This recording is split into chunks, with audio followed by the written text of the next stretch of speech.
Welcome to the Lead Pedal Podcast with your host, Bruce Outridge, where he talks all things trucking. Now let's get rolling. Hey everybody, how we doing today? Welcome to another edition of the Lead Pedal Podcast. This is episode number 1093, and it's a Lead Pedal Q&A episode, which means we're going to answer a listener's question. And the question is, can you enroll in a school or a training facility with a visitor's visa if you're outside of Canada? Well, we're going to answer that question for you right after this, once we get started on our podcast. So stay tuned, and we'll be right back.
All right, so let's get into our question today. This comes from a listener on our YouTube channel, Wahid, who want to know, can you enroll in a school with a visitor's visa?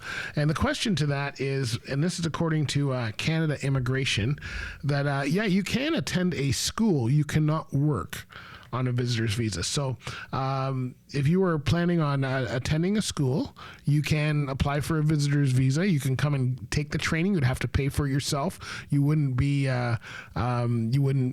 qualify for any of the Canadian programs, so we have some second careers and unemployment programs that could get people going. You wouldn't apply for any of that because you're not a resident of Canada.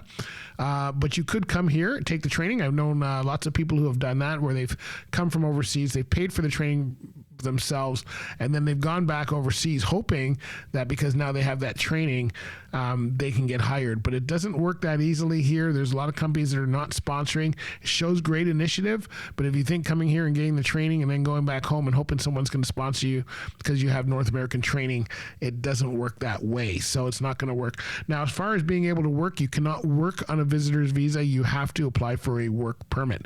Now, they've just changed it, and there's a lot of people kind of roaming around on visitor's visas that shouldn't be, and it's because they changed the regulations so that you can apply for a work permit while you're on a visitor's visa in Canada. So you can apply for it, but you still cannot work until you've got it. Okay, and this is allowing certain visitors in Canada to apply. So they've changed some rules here. Go to canada.ca to find out all the information on this and how it's worked. But technically, yes, you can come and you can. We've talked about this before.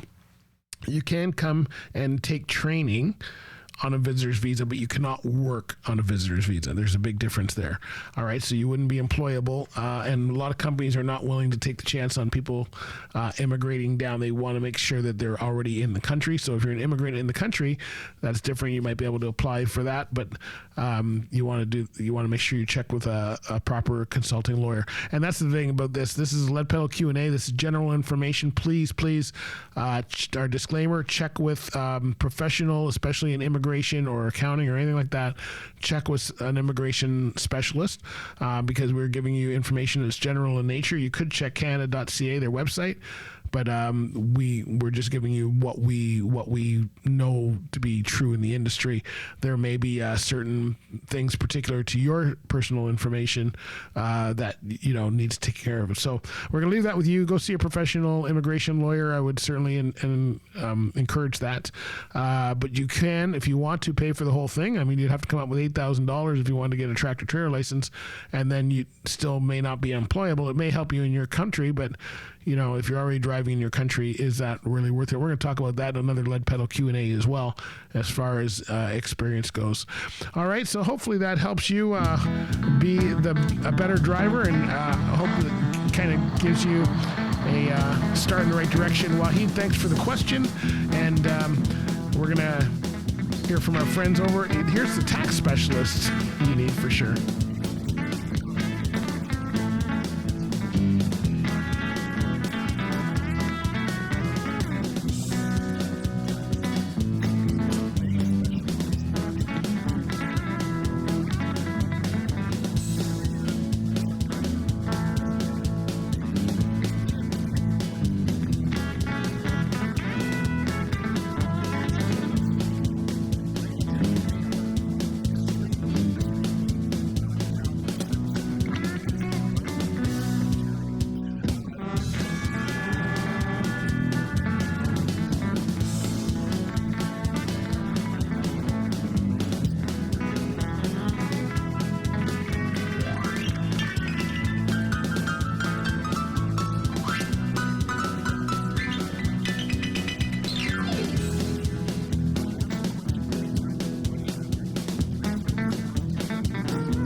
So, hey, there you go. There's our Lead Pedal Q&A for today. Hope you got some good information out of that.